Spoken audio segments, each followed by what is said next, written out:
Today on the No Sitting on the Sideline Dad podcast, episode number 36. Happy Movember! Well, Movember is more than just growing a mustache and a beard. Well, it brings awareness to men's health issues. Something we're going to talk about today. Also, interview with author-speaker Nick Britton about his book, Children Know Success. Do you? Interesting what we can learn from children we forget as adults. It's true. Next in the podcast. Let's do this.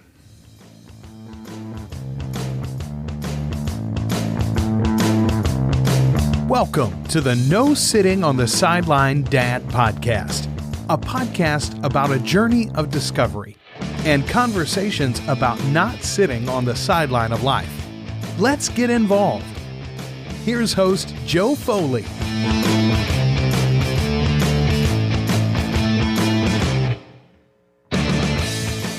Welcome to another episode of No Sitting on the Sideline Dad podcast. Hey, my name is Joe Foley. I really want to thank you for being here. And if it's your first time, welcome. I know as a dad and parent, time's limited, so you taking time to listen, I really do appreciate it. This is a podcast about having a conversation what it means to be a dad, mom, and crazy busy adult trying to contribute to this world. And we got like issues about talking related to being dad and parent. And, topics like sugar addiction, mindfulness.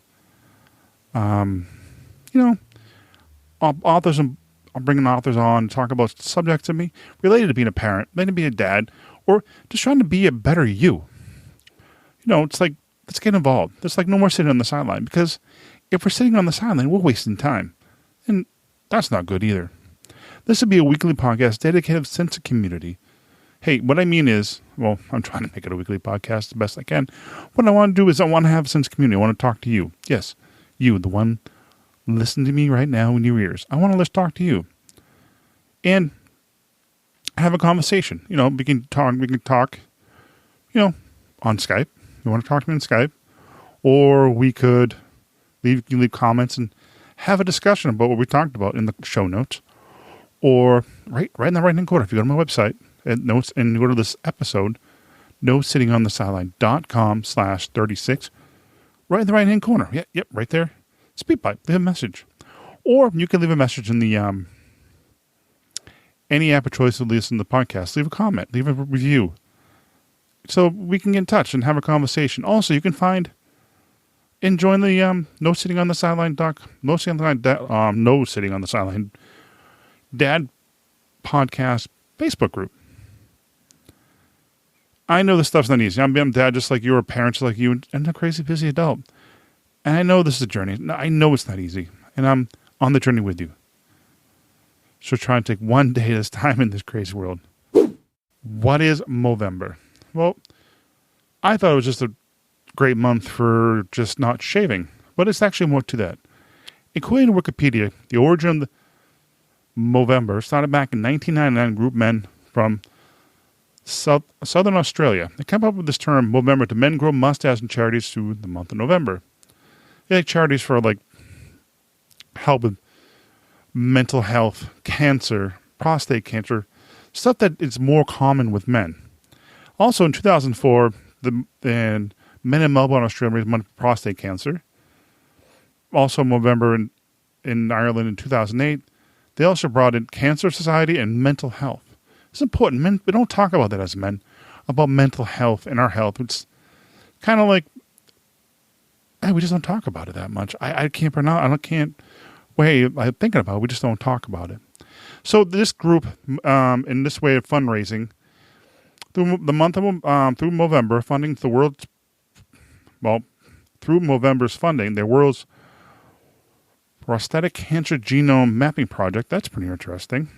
Also, Mobile National Great Cancer Foundation in Australia to help men and women with breast cancer. Also brings awareness to men's mental health and physical health. Example, prostate cancer, testicular cancer, mental health, suicide prevention, which we don't talk about much as men either, too. So you want to get involved and help out, head over to us.movember.com. Find how you can get involved, or just want to donate, or just want to grow a beard and have a competition with your friends. Go check it out. Next up, my interview with Nick Britton, the author of the children's no success to you? Nick, former preschool teacher, now author and a public speaker. We talk about how important your imagination. You learned your imagination you learned as a child. It's interesting how young kids don't see color. They don't see background or gender. They just see another kid and how they interact. And we could probably learn a lot as adults because they seem to work well together sometimes. Also, his feelings about being a soon-to-be father himself and also keep an open mind on this world. Let's jump right into the interview. Today on the podcast, my guest, Nick Britton, author, speaker, entrepreneur, also the author of 2 best-selling books. Welcome to the podcast, Nick. Thank you. Thank you so much for having me. 2 questions. I usually start out 1 question just to get to know you a little bit, but I know you're from Foxborough, and we're kind of, gross guys from New England. And what is your favorite part of being up here when you're growing up? Definitely 100% would be the Patriots in football season. I remember growing up and holding Drew Bledsoe's hands at our local church, being from Foxborough. Before Tom Brady was Tom Brady, back in the late 90s, our local church, and hanging out with Drew Bledsoe and some of the athletes were our neighbors growing up. So professional football and the Patriots have a huge part of my life. I think thinking about it though, after you held Drew Bledsoe's hand, it must be a little kid going, "Mom, Dad, I ain't washing that hand for a while, man." That's that's like even because you might have been like, "Oh, that's awesome," Yes, it's funny because I was just getting a little older when when Tom Brady got involved and Bledsoe got knocked out. I think we all remember that day against the Buffalo Bills. And I remember I went to a training camp, probably 16, 17 years old in 2003, and I'm like, I got this guy Tom Brady's autograph. I don't know who he is. And I'll be honest with you, I sold that autograph while I was in college, and I made a couple $100 off of it. But it's part of New England. Another question, I think I read a little about you and stuff like that, and you were a preschool teacher. Can you talk a little about that? Because that could be an interesting journey in itself. Yes, I being from Massachusetts, I went to college in Vermont, Burlington, Vermont area, and in there I got a job as a teacher. When I tell people I was a teacher, they usually assume I taught PE or I was a gym teacher because I was fortunate enough to play college football. So in stature, I'm about 6'1", 6'2", 240 pounds, and I look like a football player. So when I was a preschool teacher, people, truthfully didn't believe me. But I had my master's in early childhood special education. And, little kids, believe it or not, is my passion. And it's great because it's definitely, helping me as a man right now. Well, it's interesting because I'm a dad myself, and I have a 4-year-old son, and it is funny to watch. I can't explain it. I cannot explain it, but I just get mesmerized watching it. Actually, is the wonder of their imaginations, their awe of the world, and they'll say hi to anybody that walks by. How you doing? And then as an adult, I'm like, we lose some of that. Yes, it's huge. I couldn't agree more. I remember vividly as a child playing in my front yard and just imagining being at Foxborough Stadium playing in front of 50,000 people. And now I can't even I kind of laugh at that because I've lost my imagination, as sad as it is. And I feel like as adults, we all tend to lose our imagination, and it's a horrible thing to say. Because I think it's more a fear of criticism. I think sometimes we're afraid what other people think, what people want to say about us. Because we may have a great idea, but we may not want to express that great idea. But if we're a little kid going, yeah, let's play pretend race car driver or baker or policeman. But as adults, we lose something like that. Yes, that's a big part of my stories. I was in my late 20s, and a lot of my friends were struggling. I went to Norwich University, which is a military academy. So a lot of my friends, went to war, did some amazing things for this country. I am very fortunate enough not to have been overseas. And they all got out of the military, and they lost their sense of themselves. And this is grown men. These are men that have seen things that none of us can imagine, and they didn't know what to do. They forgot how to how to live. They became robots, as sad as it seems. And I helped a lot of them just by implementing a couple of these lessons that I learned from being a teacher. What do you do now? I mean, you were a teacher once, I'm pretty sure, but what do you do now? Yes, what do I do now? I actually, not to get a little plug, I own a social media marketing company out of Vermont and New Hampshire area, which is, I don't even think I told you that, but we run social media accounts for local businesses in rural areas of the country.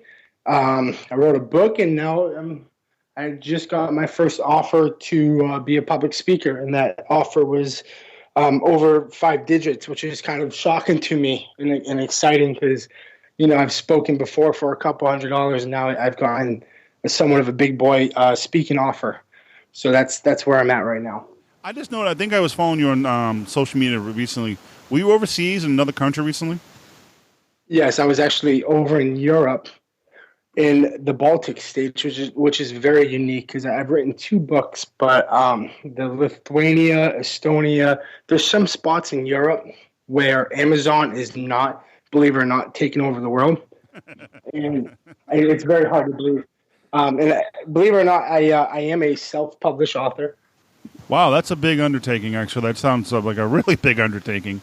Maybe that's a good transition to questions about your lessons from little ones. What is that? Tell a little about that book.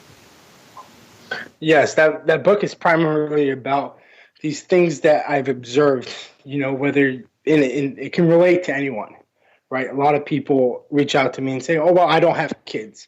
You don't need to have kids to understand what I'm saying. You don't need to be a father to understand what I'm saying. The book is written for the person who maybe has lost their edge in their life.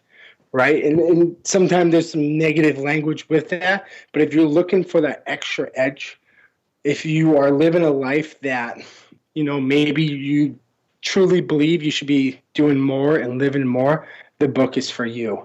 And the emphasis of that is tapping into the way we were raised as children, and learning to love and have tolerance for other people, and how much of a better world we would have if we all experience that.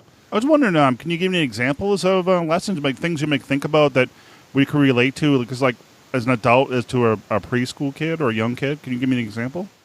Yes, the biggest example I tell people all the time is, perseverance, not giving up. While growing up, it sounds cliche, but we're having a conversation right now. And there was a point of our lives where we didn't learn how to talk, and we had to learn how to talk. We had to learn how to walk. And guess what? We all fell down when we tried to walk, and we all fell down when we tried to stand up. And with life and throughout life, you're going to fall down. But somewhere along the line, people forgot how to stand up. People forgot how to pull themselves together. However, children never forget that. That's true. That's true. And also, I think sometimes we tend to have to fall into ruts too, and in bad thoughts and ruts. It's the inevitable. Growing up and living life, you're going to have bad times. The difference between highly successful people and average people is what they do during those challenging times. Well, it's interesting if you watch a bunch of kids, you being a preschool teacher, and you're watching a bunch of kids in the sandbox, and one kid stands up going, hey, I want to build a sandcastle. So we'll get, and he'll ask 3 of his friends, and they all, suddenly they work together. And I just sometimes think it's hard sometimes as adults, we're afraid to ask for help. Mm-hmm. It's so true. You not to get involved with politics, but this country is split into 2 right now. Whether who you believe with or what you believe in, it doesn't matter to me. What I truly believe is that we need to learn how to work together to become better fathers, to become better people, and to have, a better country. It's interesting, and it's a very volatile political atmosphere nowadays. And I mean, I have my beliefs too, and I try to, especially in the podcast, but I try to be neutral in a sense, but it's kind of hard not to be. And it's funny because, we all come together for certain things in 9/11 or the Iraq War, or we come together and work together in situations like that. And all of a sudden, If something happens and it divides us, and there seems to be more division between us, and it's so sad. It's so sad, and wish that somehow we could come together. Yes, I completely agree, and I couldn't agree more. And this hurricane, as horrible as it is, it's great to turn on the news and actually see the media the media reporting people helping people. Yeah, but I'm just thinking about that Lessons of Little Ones, your book, and I'm thinking about something I heard recently on the TV, and about the hurricane and the rescue situation down there. And it doesn't matter what race or background you're from or what economic status you have. People are helping people in a time of need. And that, I mean, I wish the media would push that more, because especially with the country divided. But I can see that in kind of correlation to what your book is about, like Lessons Little Ones. You can see that all the time. Little kids doing that. They don't see your religion. They don't see your color of your skin or your nationality. They just see another boy or girl needs help, and they go and help them. And I can see that kind of relating to each other. What, and since your Lessons with Little Ones in that book, what was the other book? Children's Knows Success. What is that book about? Yes, that's a very similar book to my second book, Lessons from the Little One. My goal last year, 2016, was to write a book.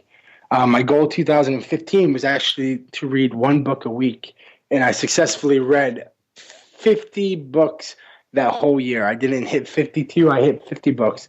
And I'm a firm believer that, there's something powerful about reading, about picking up a book and reading a book.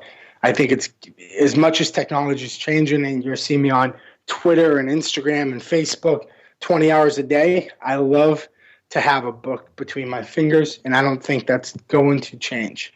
So I wrote a book, and I wrote this book to, share with people what I learned from children, except the way I the way I went through that first book, it was very factual. It was very blunt and to the point. Some people love it. Personally, after it was all published, I didn't love my book, but I kept it out there. I have people all across the world that write up to me, hey, that's a great 50-page read. I learned so much from it. Where the second book is more of a story incorporated into a nonfiction view. I was thinking of something when we were talking about your two books too. How was your father? How did he influence you in what you do now, and how did he influence you in the man you came to be now? Yeah, very. I'm actually very open with this, but my father has come out of the closet at the age of 19 to tell me he was gay, and that was one of the hardest things I ever dealt with in my life. But I have learned to deal with it, and over 10 years later, my father is my best friend, and being a father is absolutely amazing. An old football coach once told me that there are two things in this world that matter. One, being a good father, and two, being a good husband. Everything comes way below those top two things. So I'm very focused on becoming truly just the best human being I can be. Are you a father yourself? We're talking about a little less than 3 months away from that. Oh, wow, you're going to join the club. We'll be in the club at the end of this year, which is definitely exciting. Congratulations. How do you feel? Yes. How do you feel about that? You nervous? I'm so excited. I'm so ready and so fortunate and blessed. So, it'll be right around New Year's. My life's, it's changed right now. It's funny that, as an expectant father or even as a father, it's everything you do changes. Every little thing you do truly changes. And, you do things for somebody else. It's the most selfless thing in the world. And it's absolutely amazing. Well, as a father of a 4-year-old, I want to give you some advice. It'll definitely change. One thing everybody tells me, and I think it's so true, you never realize, you think, well, wow, what I can imagine life before them. And it's so true. You can imagine life before them. Well, I want to say congratulations. Yes, and I'm definitely excited. And, it'll be probably by the time the Patriots are in the playoffs where I'll be in the hospital. So I'm definitely excited for that. That's cool. That's cool. I was curious, and And especially a lot of my audience is dads, and it's moms, dads, and just crazy busy adults who are just trying to get through this world. But I'm just wondering if you were a dad yourself. That's why I brought that question up. Wrapping up, I guess, any final thoughts you can think of? The biggest thing is to just have an open mind to this world. Have an open mind and understand that you can learn in any situation. And I say that, so calmly. But I truly think if we approach life as in what can I learn from this situation and try to be selfless and try to be a great human being, it's just going to be a better place. Where can they find you? And where's your... Yes, the best bet would be to just go to my website, which is www.nickbritton.com. And all of my social media accounts are on that website, and my books are on that website. And I just, my purpose in this world is to help people. I want to help as many people as possible. I don't charge for my time, although I do value my time. I answer every individual question. People shoot me a tweet, and I respond directly to that tweet. Instagram, same thing. My goal is to help people. So please just reach out to me. And let's make this world a better place. Nick, I'll make sure all the links and stuff will be in the show notes for this episode. And I really want to say thank you for being on the podcast tonight. Yes, definitely. Thank you. I appreciate your time. Well, that's all I have for this episode. I want to thank you for joining me in the Note City on the Sideline Dad podcast. And I also want to say thank Nick Britton from nickbritton.com for being a guest on the podcast. You can find all the show notes for this episode over at notesittingonthesideline.com/36. Please comment on the podcast. Anything helps, good, bad, or indifferent. Anything helps improve the show. While you're over there, please sign up for the newsletter email list for upcoming guests and interesting things happening with the podcast. Also, if you're also going to do a little Christmas shopping and want to help out the show, and click on the Amazon affiliate button. There's no cost to you. Just click on the button. And if you're going to purchase anything for Christmas, the Christmas holiday season is coming up. And what happens is we get a little affiliate commission. All the donations help improve the show. Well, thank you for your time. Until next time, have fun, get involved with your children. We can all learn from our children things we forgot ourselves. Taking a quote from Robert Fulcum's poem, "All I really need to know, I learned in kindergarten." It's true. Things we forget. Most of what I really need to know about how to live and what to do and how to be, I learned in kindergarten. The wisdom was not at the top of the graduate school mountain, but there in the sand pile at Sunday school.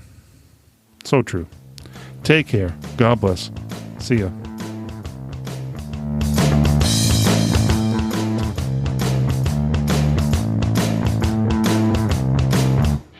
Thank you for listening to the podcast. Please subscribe to the newsletter to receive updates of the show and helpful and useful tips. This has been a production of Foley 42 Media.